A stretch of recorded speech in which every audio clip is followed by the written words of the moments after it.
আপনারা দেখতে পাচ্ছেন মুরগিগুলো কেমন হাঁপাচ্ছে, যদিও এখন সময় বিকেল 5টা। তাহলে দুপুরে কি অবস্থা ছিল?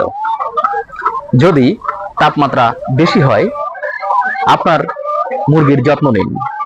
দুপুরবেলা যত সম্ভব দুপুর থেকে 4টা পর্যন্ত খামারে অবস্থান করুন, পর্যবেক্ষণে রাখুন। প্রয়োজনে ভিটামিন সি, B10 হাইড্রোক্লোরাইড জাতীয় ঔষধ মুরগিকে খাওয়ান। খুব প্রয়োজন না হলে ঔষধ খাবারে প্রয়োগ করুন। আপনার সফলতা দেশের ডিম ও মুরগির মাংসের চাহিদা পূরণে সক্ষম হবে। আপনার সাফল্য কামনা করছি। কৃষিপণ্য উৎপাদন ও বিপণন এর ফেসবুক পেজ এবং ইউটিউব চ্যানেলের পক্ষ থেকে আসসালামু আলাইকুম।